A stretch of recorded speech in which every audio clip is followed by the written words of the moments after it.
Salve, salve moçada, André Milani na área.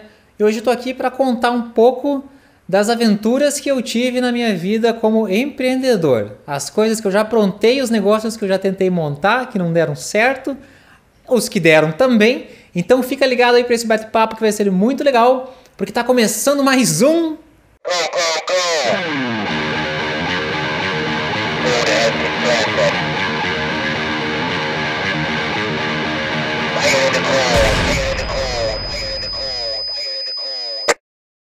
É isso aí, moçada. Eu já falei em vários webinários aqui da SoftBlue, né? De alguns dos projetos que eu já aprontei nessa vida. E hoje eu resolvi fazer uma compilação, pelo menos dos que eu me lembro mais, tá? Porque eu já inventei moda pra caramba. Então eu tô até com uma colinha aqui no meu celular que eu tive que marcar a ordem cronológica de cada coisa que eu inventei. E por que eu tô trazendo esse assunto hoje? Vou ser bem honesto, é mais um bate-papo. Muitas pessoas já me pediram isso nos webinários, as pessoas sempre pedem para eu contar um pouco mais. Então eu resolvi hoje centralizar essas histórias aqui para fazer um bate-papo, né? Depois vocês colocam nos comentários aí o que vocês acharam, quais foram as dúvidas, o que eu puder ajudar, eu ajudo, ok? Mas veja esse vídeo bem relax, ele não tem nenhum objetivo super maior aí, uma sacada e tudo mais, mas é mais um bate-papo aí para você saber que você não é o único louco aventureiro a tentar empreender alguma ideia maluca nesse mundo. Minha história com empreendedorismo, pelo que eu me lembro, começou quando eu era criança. Eu acho que eu tinha perto de uns 10 anos. Eu não tenho certeza da minha idade, tá? Não, da minha idade hoje eu tenho certeza. Não tenho certeza de com quantos anos eu comecei. Mas eu acho que foi com 10 anos. Eu era muito pirralhinho, morava num prédio de vários apartamentos, né? E um belo dia eu tive uma sacada assim, falei, puxa, né? Era criança, queria comprar meus álbuns de figurinha na época, eu lembro. Meus pais me ajudavam, logicamente, né? Mas eu queria mais. Eu já tinha essa ambição de, não, eu quero mais, de alguma forma, né? E eu falei, como é que eu vou fazer para juntar um dinheiro, né? Fiquei tentando pensar, e eu percebi que naquela época todo mundo saía de manhã para ir até a banca de jornal da esquina, comprar o jornal e retornava para casa. Naquela época, nos jornais não eram assim, iPad, essas coisas chiquetosas aí que é hoje. Estou falando, gente, eu tenho já 36 anos, estou falando de 26 anos, de 26 anos atrás. Como eu estou ficando velho, ai meu Deus. Então, o que eu inventei? Falei, poxa, se eu fosse na banca de jornal, comprasse o jornal e revendesse aqui no prédio com uma margem de lucro. Genial, não é? Genial, não é? Não deu certo, mas pelo menos eu tentei. Na época eu peguei o primeiro dia, falei, vou comprar 3 jornais e vou tentar revender, né? Só que daí eu voltei e assim, cada morador saía em um horário diferente para comprar o seu jornalzinho. Às vezes o cara saía de carro e não comprava na hora ali, né? Então eu fiquei com 3 jornais, passei a manhã toda ali, eu consegui vender 2, mas o terceiro eu acabei vendendo para o meu pai, que já tinha o jornal da manhã. Ele comprou o meu depois para me apoiar na ideia, né?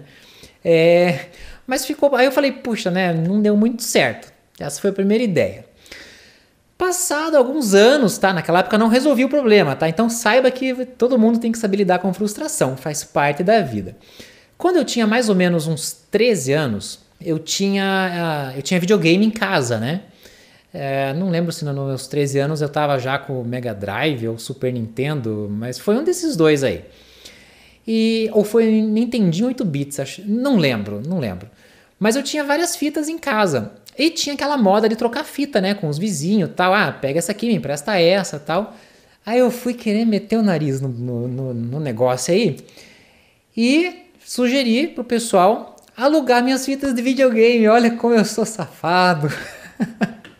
Gente do céu, com um vizinho igual a esse não precisa de mais nada, né? Então, as pessoas que queriam as fitas que eu tinha não emprestava para receber outra. Eu falava, é tantos reais por dia, né? Bom, na época também não deu certo. O pessoal preferia emprestar entre as pessoas, né, entre os vizinhos, e não deu muito certo. Mas eu lembro que no ano seguinte eu comecei a ganhar um dinheirinho com isso. Porque na época a locadora era um negócio que tinha em todos os bairros, e a locadora do lado de casa começou a alugar fita de videogame. E eles não compravam as fitas. Eles faziam, quem quiser trazer suas fitas e deixar aqui, tipo uma consignação que chama, não tenho certeza, a gente aluga e te paga um valor de comissão, de acordo com o número de locações que as suas fitas tiverem, né? Nossa, mas na hora, levei todas minhas fitas de videogame lá, começou a dar certo, eu comecei a ganhar um dinheirinho semanal. Não era muita coisa, mas já ajudava. Bacana, né? Então, esse foi o segundo passo. Vamos ver o terceiro aqui. A minha terceira aventura... eu falei errado, gente. A da locadora foi a terceira, tá? A segunda aventura que eu fiz foi logo depois da banca de jornal, que não deu certo vender jornal no prédio. Eu inventei foi a época que estourou o Jurassic Park, o primeiro filme, em 93... Puta, agora não vou lembrar, cara. Eu tô muito mal de memória. Tô idoso, cara. Tô idoso. Então, quando estourou, eu fiquei pilhado com esse mundo do dinossauro e tal. E no colégio também todo mundo ficou muito pilhado. E eu adorava pesquisar os dinossauros na feirinha de ciência do colégio. Fiz uma exposição, né, sobre dinossauros e tal. Aí eu criei uma revistinha que trazia sempre a ficha técnica de um dinossauro, uma história e tudo mais. Tirei xerox e comecei a vender para os meus amigos. Mas essa segunda ideia também não deu certo. Eu tive uma amiga que comprou, acho que por compaixão, um outro amigo também, mas morreu ali, não deu muito certo. A terceira daí foi essa da locadora, que acabou dando certo quando a locadora do bairro começou a pegar fitas para alugar por consignação. E a próxima... Bom, o próximo grande projeto que eu inventei, que não saiu do papel, mas a ideia dele vale a pena citar porque conceitualmente podia ter dado muito certo. Isso aí em meados dos anos 90, a época que a internet estava começando, né? E eu lembro que as primeiras lojas virtuais, as primeiras lojas que existiam em Curitiba, que foram para o mundo virtual, começaram a procurar por desenvolvedores para criar essas lojas, tudo. Eu ainda estava longe de entrar na faculdade, não sabia mexer com isso, mas eu já sabia que eu ia para a área de informática mais para frente. E aí eu fiquei pensando, né, quanto custa fazer uma loja virtual? E era caríssimo na época, era caríssimo. Para você ter um carrinho online, para você ter um gerador de boleto e tudo mais, no final dos anos 90, gente, era caríssimo. Não era que nem hoje, que tem PagSeguro, tem PayPal, não tinha nada disso. Você tinha que implementar tudo na mão. Então as empresas cobravam caríssimo. Eu lembro que daí eu fiquei tentado em abrir uma empresa para desenvolver sites, mas como ainda não tinha conhecimento técnico, eu só fui fazer uma pesquisa. Eu fui numa empresa aqui de Curitiba me passando por cliente para saber quanto custaria abrir um site que tivesse compra online. Na época, sem brincadeira, o orçamento ficou perto de 20 mil reais. Então, falei, puxa, né? E se eu inventasse uma solução para baratear a criação de lojas virtuais? Falei, por que não fazer um site que a pessoa se cadastra e eu implemento uma vez só, e aí a pessoa cria a conta e monta a lojinha dela e os produtos dela e vende, né? Gente, sem saber, eu estava inventando o Mercado Livre, mas eu não inventei o Mercado Livre, tá? E longe de mim falar que eu sou o fundador ou que tive a ideia primeiro, mentira, porque até fui pesquisar depois o Mercado Livre e parece que ele foi fundado em 92. Só que não era comum e não era popular nessa época, então eu não conhecia o Mercado Livre. Mas olha só a sacada, né? Do tipo, puxa, o que daria para fazer para tentar resolver e ganhar mensalidades e tal. Enfim, foi um projeto que morreu no papel, não cheguei a implementar. Talvez se tivesse implementado, talvez tivesse dado um pouco certo, ou talvez eu tivesse encontrado dificuldades na concorrência, porque eu viria a conhecer melhor daí o Mercado Livre, que naquela época não funcionava como é hoje, que tem lojinhas, tá? Era um negócio mais tipo leilão mesmo. Mas enfim, o que vale é a intenção. Vamos ver aqui, ok. Isqueiros Zippo. Pois é, aí eu já estava eu acho que eu já estava na faculdade, tá? Já estava na faculdade, não lembro exatamente em que ano. Também queria montar um negócio para começar a ganhar um pouco a mais, ainda não tinha conhecimentos para pegar um estágio, então acho que foi bem no começo da minha faculdade. E eu inventei de importar Zippo dos Estados Unidos para vender no Mercado Livre. Nossa, que zona. Qual que era a história, né? Eu vi no Mercado Livre que os isqueiros Zippo eram muito caros, meu. E comprar fora era muito barato. Então eu falei, vou comprar uns isqueiros fora no site acho que era do eBay. Do eBay. Ou da Amazon. Acho que era eBay. Receber e revender no Mercado Livre abaixo do que esses caras estão cobrando e vai dar muito certo, né? E olha, parcialmente deu certo mesmo, só que não deu certo. Deu certo, mas não deu certo, deixa eu explicar. Deu certo porque eu encomendei 6 isqueiros, peguei uns modelos bem legais, todos diferentes, um do outro, né? Levou mais ou menos um mês para chegar no Brasil, não tem problema, era tudo um protótipo, era um teste. Quando chegou, montei os anúncios, eu lembro que eu me auto-intitulava como a Zippo Store no Mercado Livre. Eu mesmo tirei as fotos dos isqueiros, tinha foto no próprio site do fornecedor, botei junto, né? E botei para vender um pouquinho abaixo do que os outros concorrentes do Mercado Livre estavam pedindo. Gente, eu vendi os 6 isqueiros com margem de lucro acima de 100%. Deu tudo muito certo. Por que não deu certo, que eu falei depois? Eu comecei a achar um pouco burocrático essa ideia para fazer ela escalar. Se eu realmente quisesse ganhar bem, ia ter que ter muito isqueiro vindo de fora. Tinha que ir no correio sempre que vendesse um isqueiro, isso me deixou meio... Tipo, puta, se a cada isqueiro eu tiver aqui no correio e voltar... Eu não era uma empresa, gente, eu era um louco, aventureiro, querendo empreender nesse mundo, principalmente nesse Brasil, que de facilitar a vida de empreendedor não tem bosta nenhuma. Então, eu comecei a achar que não ia dar certo. E dava certo, mas não estava muito disposto a fazer aquele negócio dessa forma. Enfim, no final das contas, eu curti a experiência, eu tenho a planilha até hoje, porque tudo que eu faço na minha vida é com planilha, né? Então eu tenho essa planilha até hoje, com lá o valor de cada um dos isqueiros, a data que eu comprei, a data que eu vendi, por quanto eu vendi, a margem de lucro, mas foi isso aí. E daí eu saí da Zippo Store. O que eu vou inventar agora? Comecei a formatar PC das pessoas e a montar rede para os amigos que pediam. Então dava um dinheirinho, né? Não era lá aquelas grandes coisas, mas já ajudava. Então, acho que isso aí quase todo mundo já passou, né? Então, talvez você já tenha tido esse tipo de experiência também. Só que eu sempre queria mais. Eu já estava com aquela ideia martelando de Mercado Livre, o portal das lojas. Por que eu não fiz antes? Por que não deu certo? O que eu vou fazer de ideia para pôr na internet para dar dinheiro? Aí eu comecei a pesquisar o que outras pessoas estavam fazendo. E descobri na época o tal do 1 Million Pixel Page, alguma coisa assim.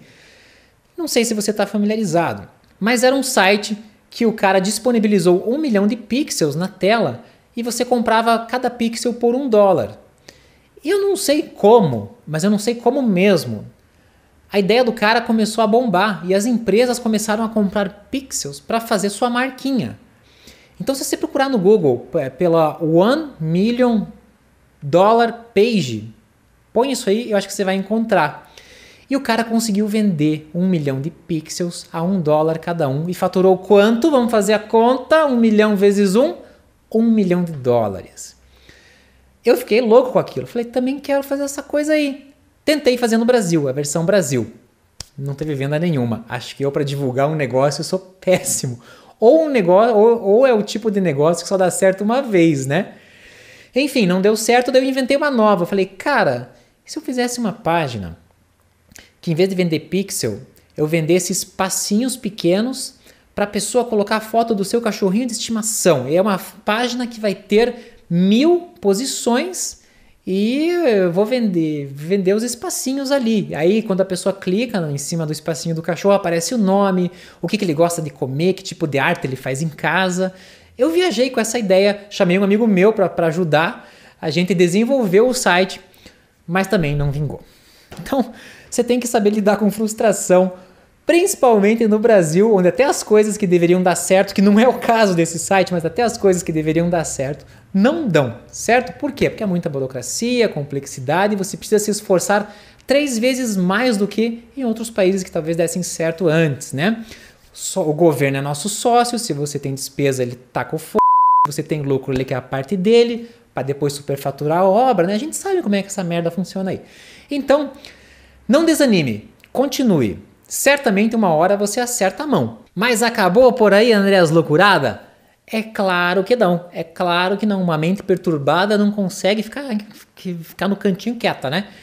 Então, na época daí, depois já de todas essas lambanças todas aí que eu tentei inventar, o que eu fiz? Na mesma lista onde eu tinha encontrado o $1 Million Page, eu encontrei uma outra ideia que eu achei sensacional, que era um site que os pais compravam por $10 e o site enviava uma carta para casa desses pais, endereçada ao filho ou filha, né? Como se fosse o Papai Noel escrevendo do Polo Norte, para mandar em época de Natal. O texto tinha algumas opções fixas no site, você só pagava, botava o endereço e chegava uma carta para o seu filho, como se fosse o Papai Noel. Pô, ideia genial, cara, genial, que não tinha no Brasil. Vou inovar. Inventei o tal do correio natalino, uma cópia da ideia. Criei um texto, a pessoa só customizava colocando o nome da criança, né? Aí eu já manjava programar em PHP, eu desenvolvi tudo, já estava lindo, leve e solto.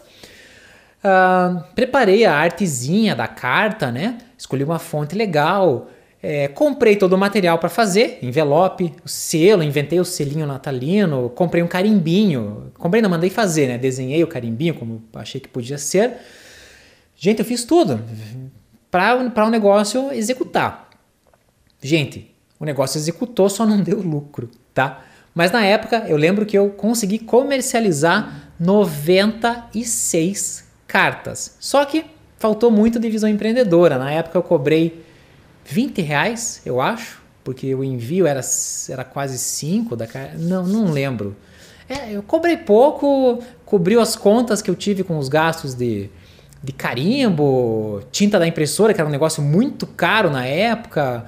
Enfim, mas viabilizei mais um negócio. Só descobri que como ele havia sido viabilizado, não tornou-se lucrativo, né? Ou eu pararia tudo e precisaria reorganizar as coisas, até porque eu gosto muito dessa área financeira, né? E de planejamento. Mas na época eu acho que, eu gostava de inventar moda, cara. Eu sempre fui assim. Então eu inventei um negócio, deu pelo que deu. A experiência tinha sido suficiente, saí com muito aprendizado daquilo. E vamos para a próxima. Gente, tô indo para a penúltima, tá? Quando eu tava para abrir uma empresa de desenvolvimento web, que era a SoftBlue, lá no comecinho, antes de ser uma empresa de cursos online, né, a SoftBlue atuou com o desenvolvimento de software e antes de software específico só para sites web mesmo, né? Eu e um amigo, a gente viu que estava bombando o Orkut. E tinha aquele negócio que o Google também pagava para algumas páginas para mostrar anúncios, né? De acordo com a visualização, e se tivesse milhares de visualizações daria um lucro legal. Esse meu amigo, a gente inventou um recurso para usar no Orkut, mas que precisava cair na página onde a gente colocaria os banners do Google. O que a gente inventou? A gente inventou a Crazy Apple. A Crazy Apple era uma maçãzinha feita onde a pessoa podia escolher um tema, e a gente fez vários temas, e ela subia, né, mandava para o site uma foto e a gente retornava a foto com a zoação do Crazy Apple. Então era uma maçãzinha, tipo assim, atrevida. Então era aniversário. Tinha flash também nisso aí. Porque, tinha em flash, a gente fez em flash também. Então assim, você queria mandar uma mensagem de aniversário para o seu amigo no Orkut. Você entrava no Crazy Apple, subia uma foto do seu amigo e recebia um link para um arquivo flash para você postar no Orkut. E aí essa foto, aparecia pro seu amigo a foto dele, vinha a maçãzinha passando assim, correndinho, falava, parabéns, e jogava um bolo na cara. Então assim, uma bobagem, gente, bobagemzinha, que a gente achou que, se esse negócio bombar, já pensou de repente 1.000 pessoas por dia fazendo isso, e compartilhando, e cada uma que vê, indicando e fazendo, daqui a pouco 2.000, daqui a pouco 5, 10, por que não daqui a pouco 50.000 acessos no site por dia, 100.000? A gente pretendia ganhar uma renda com os banners do Google que apareciam nas laterais do site. E, infelizmente, essa ideia também não vingou. Mas nem por isso eu me frustrei ou desisti. Continuei, foi aí que então realmente veio a primeira grande ideia que deu certo, que foi a SoftBlue, trabalhando com projetos web. A partir daí, acho que vocês já conhecem a minha história, né? Começamos a trabalhar com sites, com vários projetos, indicação boca a boca. Tem outros posts aqui no blog que eu falo sobre isso, então se você estiver curioso, dá uma olhadinha, procura aí que você vai encontrar sobre como entrar no mercado de trabalho, um post sobre rede de contato, lá eu falo bem certinho como é que funcionou isso aí. E aí conseguimos fazer dar certo, depois por vários motivos e oportunidades migramos o negócio para desenvolvimento de software em geral, porque estava tendo uma busca muito grande, pagava-se muito melhor do que sites, e depois aí resolvemos trazer a questão de treinamento, né? online, também fomos bem inovadores quando trouxemos isso para o Brasil. Muitas poucas empresas faziam isso. Sendo bem sincero, a linguagem de programação fomos basicamente os primeiros a fazer. E aqui estou eu gravando o vídeo hoje para você, contando essa história maluca, né? Tomando um tempão aí, cara, já estou uma meia hora falando, hein? Moçada, era isso aí. Vários de vocês já me perguntaram essas histórias, eu só quis trazer elas um pouquinho hoje. Se ficou alguma dúvida, coloquem aí nos comentários que eu respondo para vocês. Sugiram também temas para os próximos posts aí do blog, né? E é isso aí. Que a força fique com vocês. Nos vemos em breve em mais post do blog. Um grande abraço e até mais.